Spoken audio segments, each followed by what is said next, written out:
Saludos a todos, mi nombre es Albert de la Cruz y en este día hablaremos acerca de los trastornos neurocognitivos, anteriormente llamados en el DSM-4 como trastornos cognitivos.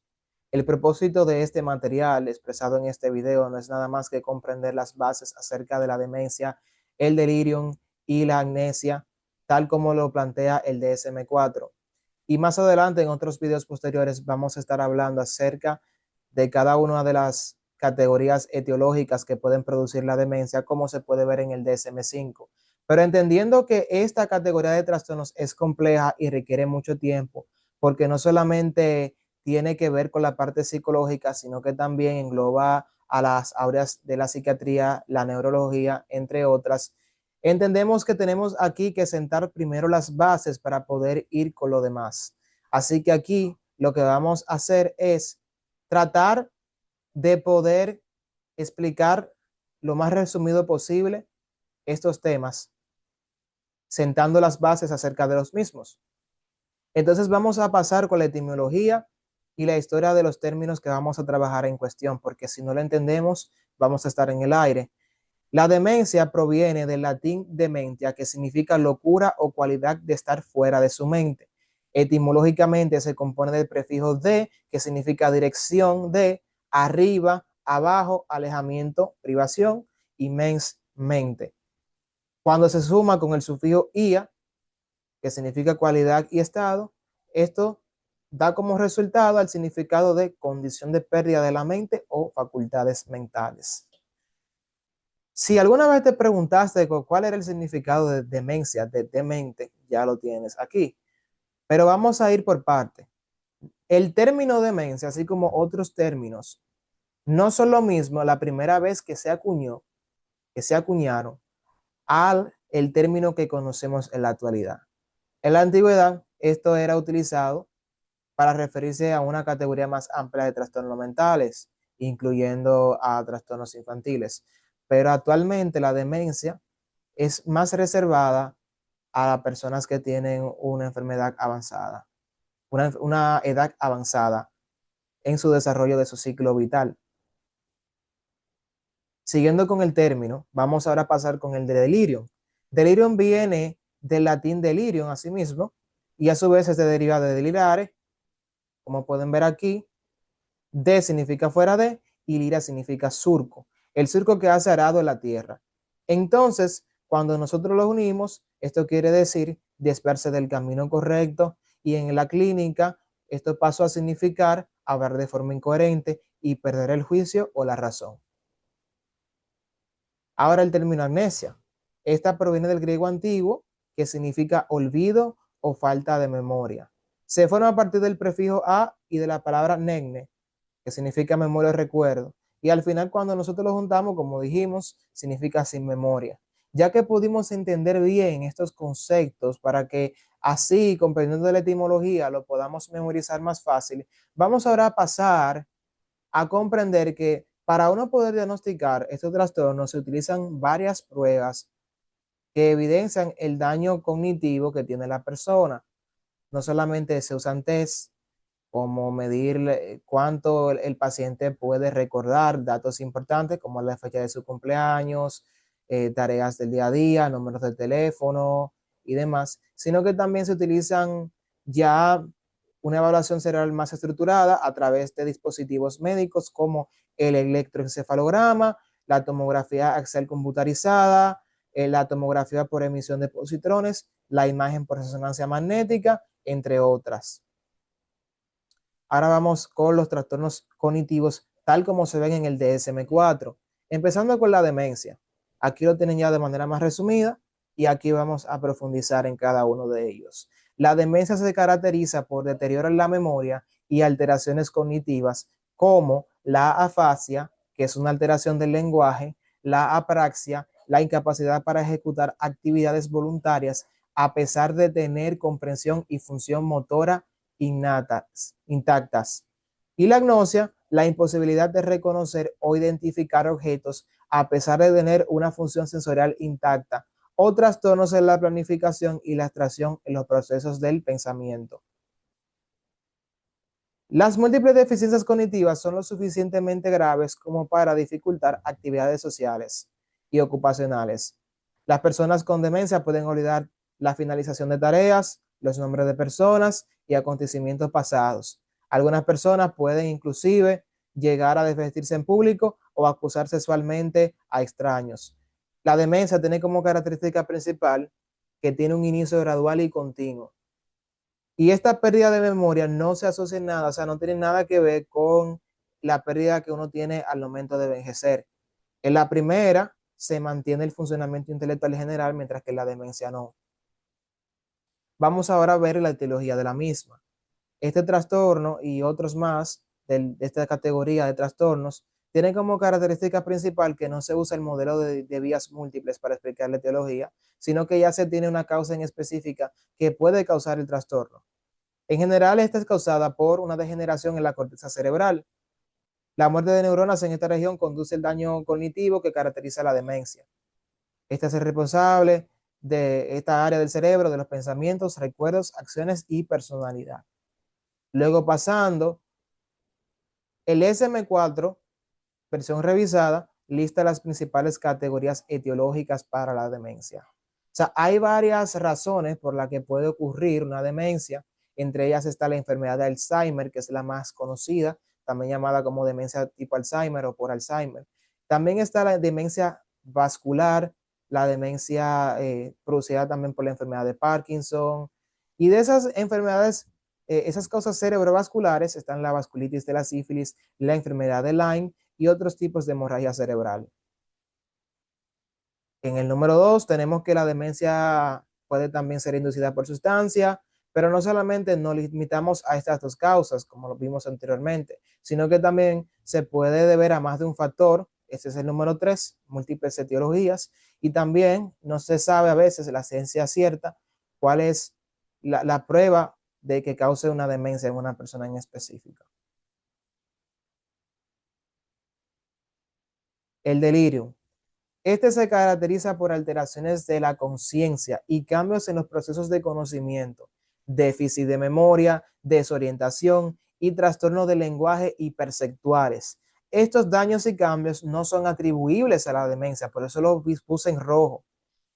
Este se diferencia de la demencia en que este trastorno evoluciona con cierta rapidez en un lapso de horas o días, mientras la demencia va a ser gradual, aquí va a ser rápido.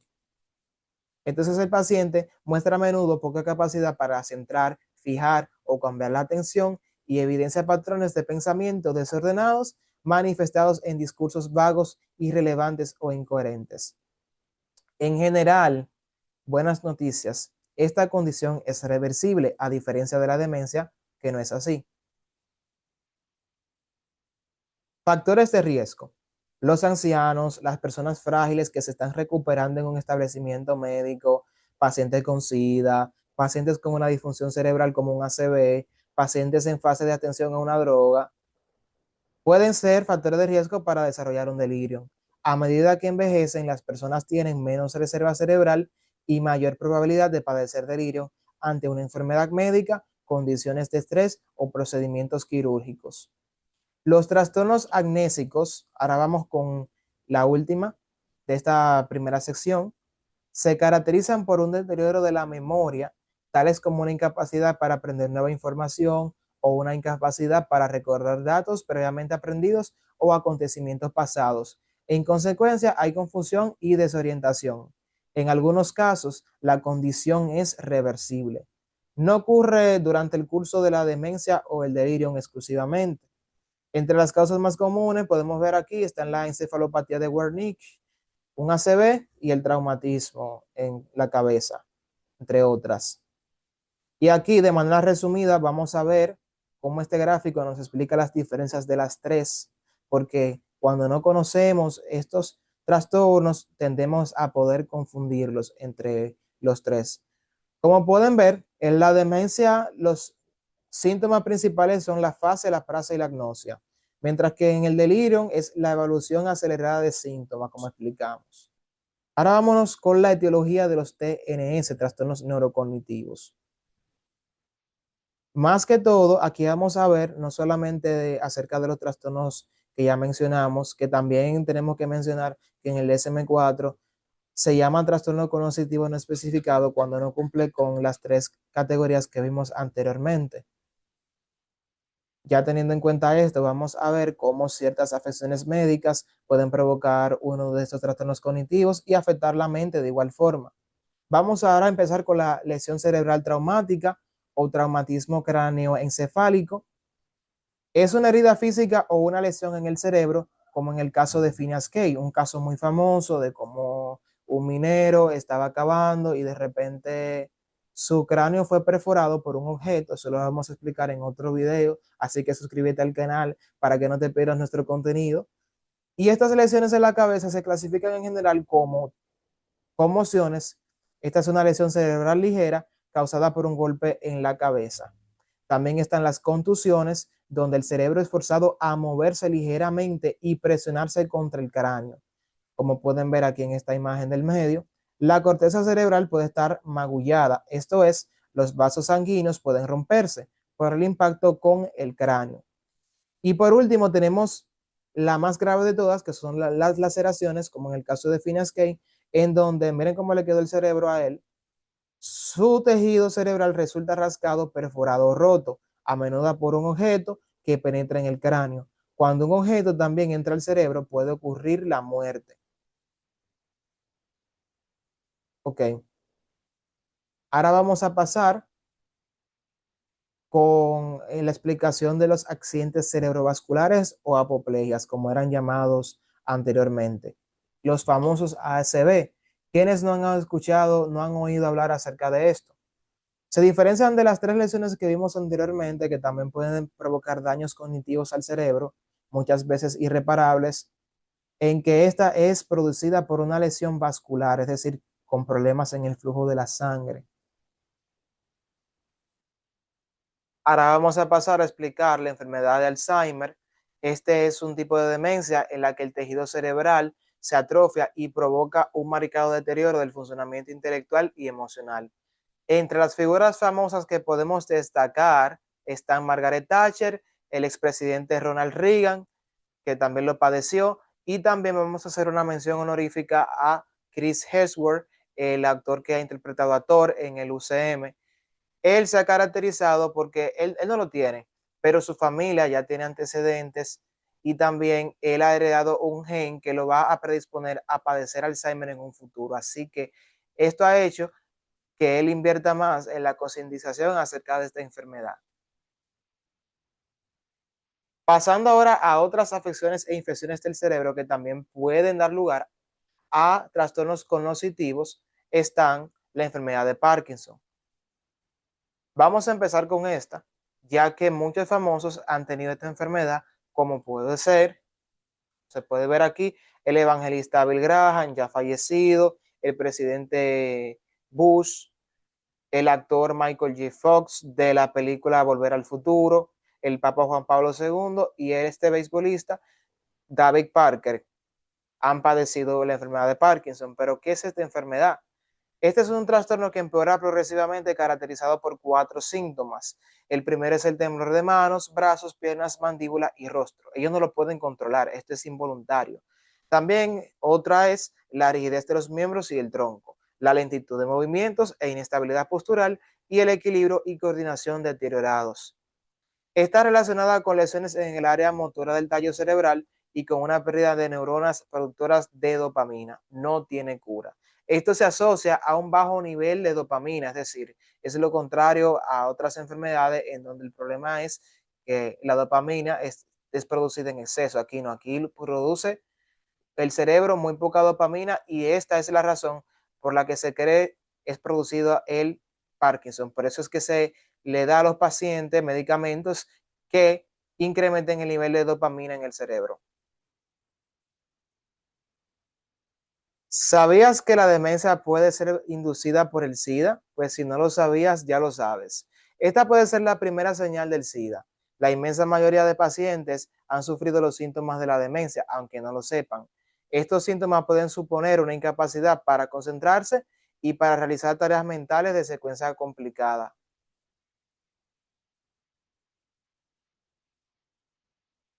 Primero, ya que está activo, el virus puede afectar tanto procesos mentales como físicos. Segundo, ya que el SIDA afecta el sistema inmunológico, las infecciones relacionadas con este podrían hacer que células infectadas liberen sustancias tóxicas, las que causarían cambios en procesos fisiológicos controlados cerebralmente. En casi todos los pacientes con VIH y demencia hay cierto grado de atrofia cerebral. En tercer lugar, el hecho de que una persona tenga SIDA aumenta el hecho de que también tenga depresión, preocupación y confusión, y también esto incrementa el estrés, lo que provoca también que se desarrollen problemas cognitivos. La terapia antirretroviral ha evitado o disminuido los síntomas del complejo de demencia de SIDA o de morado este, sobre todo en países desarrollados. La neurosífilis o la paresis general.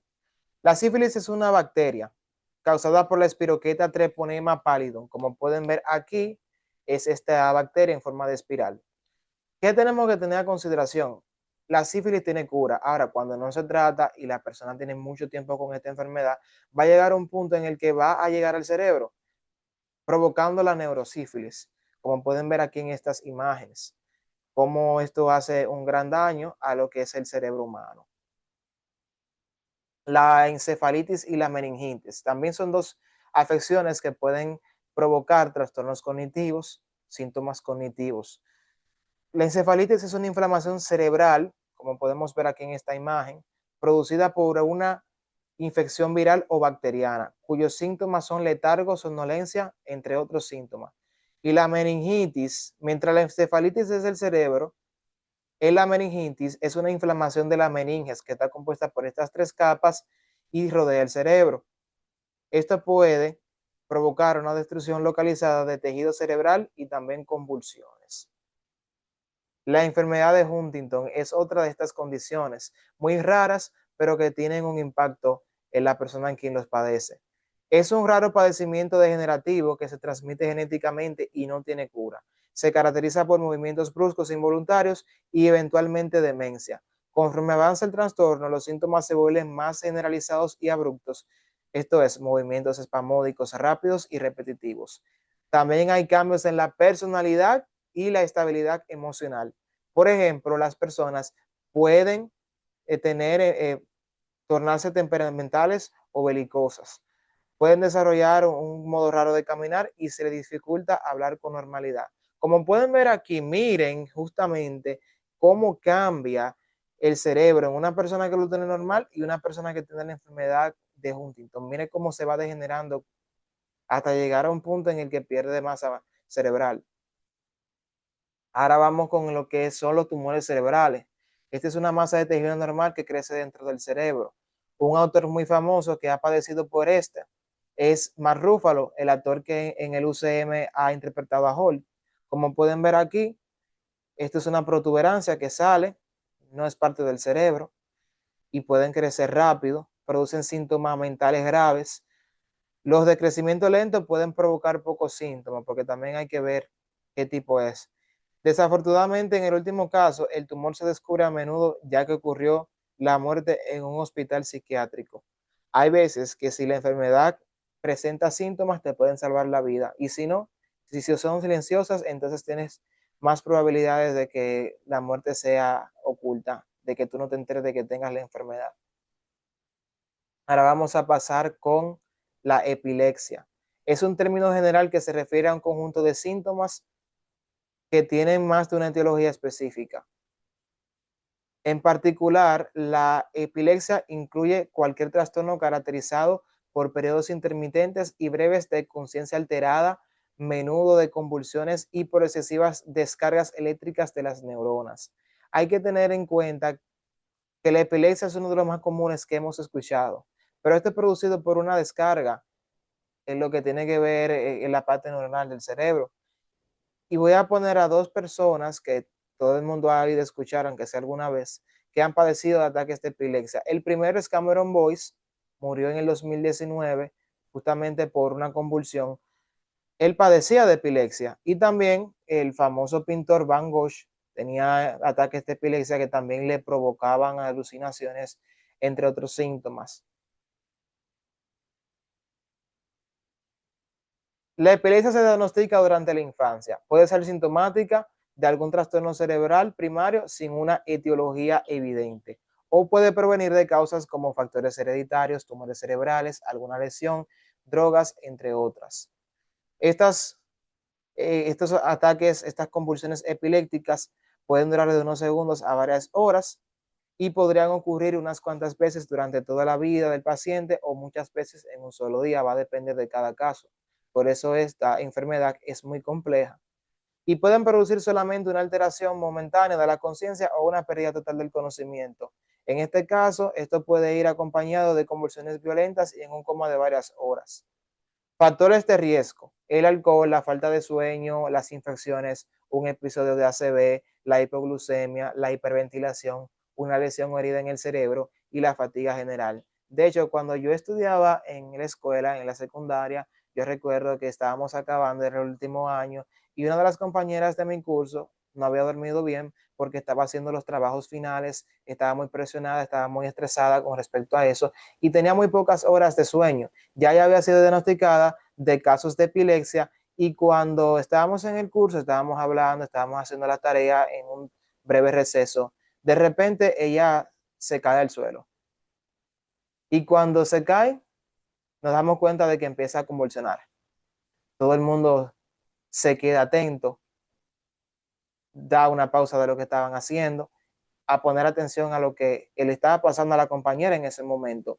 Luego llamamos al 911, luego, gracias a Dios, después de todo eso ya se recuperó, descansó y pudimos terminar esa historia. Pero hay veces que cuando las personas pasan por ataques de epilepsia no suceden de la misma forma. Muchas veces son más graves, otras veces incluyen la muerte, entre otras cosas. Pero es para que veamos que la falta de sueño es un factor de riesgo muy importante en personas que han sido diagnosticadas con esta enfermedad. También puede deberse a un episodio previo de ACV, a la hipoglucemia, a la hiperventilación, entre otras cosas. Un ejemplo muy famoso de epilepsia fue el que sucedió en el anime Pokémon el 16 de diciembre del 1997. Había una alternancia rápida de luces rojas y azules a una frecuencia de 12 hercios. La consecuencia de esto fue que más de 600 niños japoneses fueron hospitalizados con convulsiones. Por motivos de ética decidí no incluir este video en la diapositiva, pero déjenme decirles que lo que pasó en ese capítulo fue una alternancia de colores, primero muy saturados entre rojo y azul, de forma muy rápida, de forma continua, que provocó que esas personas desarrollaran crisis. Ahora vamos a pasar a la última parte acerca de los cambios entre el DSM-4 y el DSM-5 con colación a los trastornos neurocognitivos. Anteriormente en el DSM-4 se referían como delirium, demencia, bueno, lo que vimos anteriormente. En el DSM-5, estos comienzan con el delirium, este es el primero que aparece en esta categoría, y luego le siguen los síndromes del TNS mayor, el TNS leve y sus subtipos etiológicos. El trastorno neurocognitivo mayor era la demencia en el DSM-4 y es algo más amplia que la del término demencia. Se puede seguir utilizando este término de demencia, no hay ningún problema. Y en el DSM-5 se introduce el TNS leve, donde las personas todavía tienen independencia. Y estos eran los trastornos cognitivos no especificados en el DSM-4. En el DSM-5, estos trastornos se evalúan más por dominios cognitivos. Por falta de tiempo, no lo vamos a poder explicar en este video, como comentamos anteriormente, pero cabe de señalar que hay varios tipos, como se mencionó. Está la demencia, en este caso en el DSM-5 es el trastorno neurocognitivo mayor o leve, producido por la enfermedad de Alzheimer, la degeneración del lóbulo frontotemporal, el producido por los cuerpos de Lewy, por la enfermedad vascular, por traumatismo cerebral, por consumo de sustancias o medicamentos, por reinfección por VIH, enfermedad por priones, enfermedad de Huntington, otra afección médica, por Parkinson. También se puede deber a etiologías múltiples y también no especificado. En este video nosotros hemos visto acerca de mucho contenido con respecto a los trastornos neurocognitivos. Cabe señalar que cada uno de ellos, cada tipo necesita su video, tengo que volver a mencionarlo. Pero vamos a aprender a poner en práctica que a partir de ahora no debemos de confundir estos trastornos, cada uno tiene sus criterios en específico. Tenemos que recordar que detrás de cada trastorno hay una historia, que no podemos caer en la generalización y que debemos de educar como lo hacen actores como Chris Hemsworth o Michael J. Fox acerca de sus respectivas enfermedades. Si la memoria es lo que nos permite saber quiénes somos, el estudio de estos trastornos es, en última instancia, el estudio de la identidad humana. Y yo quiero cerrar diciendo que hay que concientizarse acerca de estos temas. Yo tengo dos familiares que tienen demencia, una pareja de tíos. La primera tiene Alzheimer, mi tía, y mi tío también tiene demencia. Y es muy triste porque mi tío a veces maneja, ya él no puede manejar realmente, y se olvida de la dirección a la calle hacia donde va, hacia la casa si nos quiere visitar a nosotros, si quiere visitar a la hermana de mi tía. Y también pasan otros problemas, y recuerdan muy poco, tienen dificultades para reconocer personas y poco a poco, lamentablemente, eso se va deteriorando. Las personas mayores, por lástima, no quieren buscar ayuda. Muy raro, se hace más difícil mientras avanzamos, mientras nuestra edad es mayor, y eso dificulta resolver un problema. Pero nosotros aquí recomendamos seguir investigando. Aquí les dejamos la bibliografía para que ustedes se empapen, no solamente en las fuentes que nosotros consultamos, sino también si tienen un familiar o un ser querido conocido que tiene uno de esos trastornos, vaya, llévelo a los médicos correspondientes para que los traten. Y sin nada más que agregar, solamente pido que se suscriban, que den like, que comenten. Gracias por la atención y nos vemos en un próximo video en donde vamos a estar trabajando acerca de los cimientos psicológicos.